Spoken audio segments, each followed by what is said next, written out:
What if your blemishes could talk?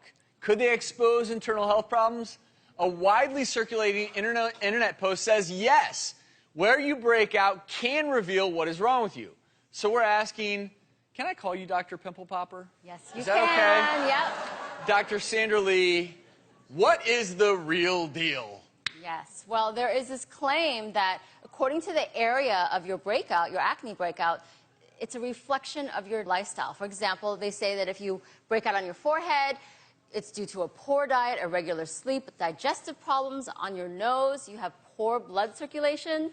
On your cheeks, it's due to stress and allergies. And on your chin, it's because you may have a kidney imbalance and hormonal imbalance. And all of these... So what's the real deal? I'm here to tell you that this is ridiculous, and it's all false.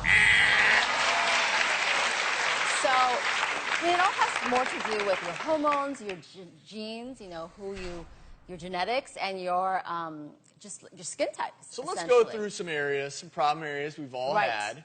So actually, what's really nice, though, this gives you a little bit of a lesson, too, as a dermatologist, because we know, according to the area in which you break out, it does really kind of give us a clue as to what is causing your breakout. Okay. So, for example, if somebody gets a breakout on their forehead, we suspect something called pomade acne. That is when people wear a heavy product in their hair, like something that's oily or greasy, and they might wear their bangs across their face. That's the first thing I look at when someone breaks out a lot on the forehead. And here's an example of somebody on the forehead. And here on the nose, now in particular, if we see something there, I'm going to ask about whether there's certain activities that tend to trigger your breakout, like whether it happens after you drink coffee, if you're drinking alcohol, if you had just exercise, chocolate, spicy foods, all kind of the fun stuff, but all those kinds of things make us think about rosacea. And now for your cheeks.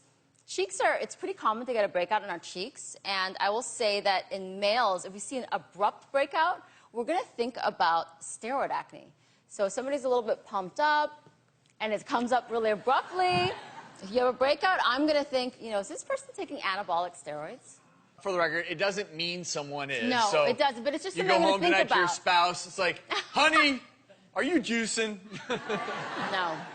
Just something that we think about. And if you're a female and you get a breakout and you're an adult and you get a breakout in the beard distribution or the mandible distribution, that's actually something that we suspect might be a hormonal imbalance. And certainly if you have hirsutism, meaning you have some terminal hair growth, or your voice is a little deeper or something, maybe there's something a little awry with your hormones, and we might even suspect or evaluate for PCOS, polycystic ovarian syndrome, or something that might cause this breakout. Because if you can solve that, we can maybe solve their acne. We can probably solve their acne. And so that is an example of where your acne may reflect something going on internally. Yes, absolutely.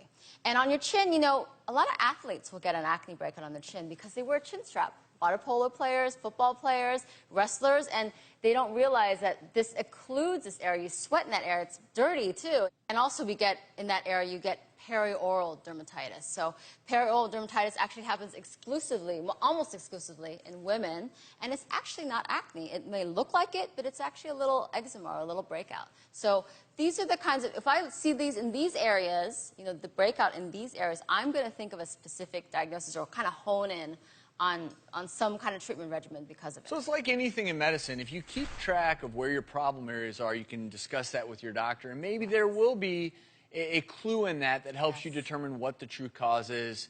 That is the real deal.